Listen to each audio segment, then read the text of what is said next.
पश्चिम बंगाल सरकार की महिलाओं के लिए शुरू से की गई मुफ्त बस सेवा को जबरदस्त रिएक्शन मिल रही है।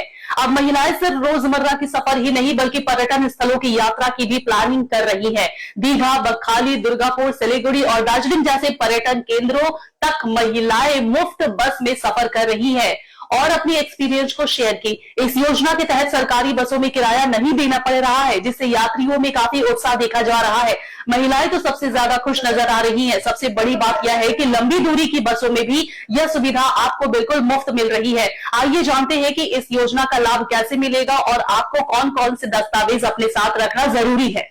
महिलाओं के लिए शुरू की गई पश्चिम बंगाल सरकार की मुफ्त सरकारी बस सेवा अब केवल दैनिक यात्रा तक सीमित नहीं रह गई है। इस योजना का लाभ उठाकर बड़ी संख्या में महिलाएं अब राज्य के विभिन्न पर्यटन स्थलों की यात्रा का भी प्लान बना रही है। 1 जून से WBTC, SBSTC और NBSTC की सभी सरकारी बसों में महिलाओं को मुफ्त यात्रा की सुविधा दी गई है। इसमें लंबी दूरी की बसें भी शामिल है। इस योजना के बाद महिलाओं में काफी उत्साह देखने को मिल रहा है। कई महिलाएं अब दार्जिलिंग, दीघा, बकखाली, सिलीगुड़ी, जलपाईगुड़ी और उत्तर बंगाल के अन्य पर्यटन स्थलों की यात्रा करने की योजना बना रही है। पहले जहां यात्रा का खर्च एक बड़ी चिंता होती थी, अब मुफ्त बस सेवा के कारण सफर काफी सस्ता और आसान हो गया है। एक महिला यात्री ने बताया कि वह हाल ही में पारिवारिक यात्रा के बाद दीघा से कोलकाता लौटने के लिए NBSTC की वोल्वो बस में सवार हुई थी। सामान्य तौर पर इस रूट पर AC बस का किराया 350 से 400 रुपए तक होता है, लेकिन नई योजना के तहत उन्होंने बिना कोई किराया दिए आरामदायक यात्रा की। यात्रियों के अनुसार बसों में साफ सफाई, आरामदायक सीटें, mobile charging point, air conditioning और पीने के पानी जैसी सुविधाएं उपलब्ध है। इस वजह से महिलाएं भविष्य में और अधिक यात्राएं करने के लिए प्रेरित हो रही है।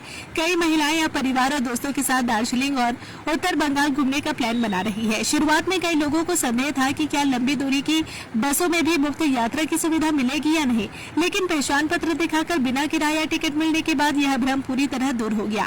यात्रियों का कहना है कि बस कर्मचारी भी इस योजना में पूरा सहयोग कर रहे हैं।